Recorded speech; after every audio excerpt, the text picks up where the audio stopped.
We're making fundamental changes in the department. In terms of leadership, we've held accountable about 900 employees who are no longer with us. Wow, that sounds great. 900 employees no longer with us. That was VA Secretary Robert McDonald. Let me back that up just a second. Robert McDonald, not Ronald McDonald, promising to clean house back in February. Back then, he claimed 60 people had been fired, 900 disciplined as well. But a new report tells a very different story. Like the number of people fired, well, for that, joining us right now, Major Pete Hegseth, a Fox News contributor and the CEO of Concerned Veterans for America. When he was on that TV show, he made it sound like 900 people. Then it came down to 60. So how many people have been fired, Pete, over the waitlist scandal? What is this right here?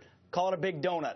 0 people have been fired, technically, for the wait time scandal. Bob McDonald in February on Meet the Press said 60 people had been fired for the wait list scandal. Soon thereafter, the department walked it back and said 14. The New York Times, this is the New York Times reporting this, then said 3, but 3 were removed. 1 was fired and wasn't even fired for the wait list scandal. So right now, you've got 0 people that have been actually fired for the secret lists that occur that we've covered robustly. And most folks still have their job. In fact, the chief of staff at the Phoenix VA, right, who gave the tour to the president, was a part of this. He's not gone. I mean, you can't get rid of anybody right now at the Department of Veterans Affairs. And the reason for that is they've got these government unions where it's impossible to fire people.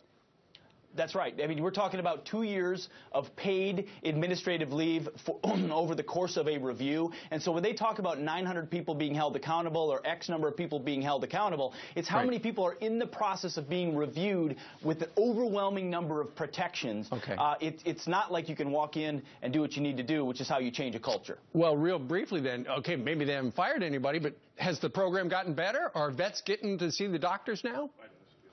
Well, unfortunately, you've got this choice card program that was passed, and that's not working properly either. $10 billion spent on it. The VA is still the gatekeeper telling veterans what they can get, where they can get, and when they can get it. There's millions of choice cards, Brian. There's very little choice, unfortunately, until there's a fundamental overhaul of the system, meaning any employee be fired at the VA, and thankfully Jeff Miller's introducing that legislation, and veterans have real choice, then you're not going to see things change. So we're all over this. There are fundamental reforms, and we're going to push for them in Congress. All right.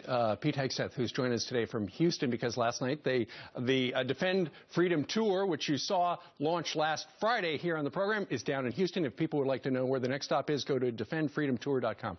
Pete, thank you very much. Thank you, sir. Appreciate it.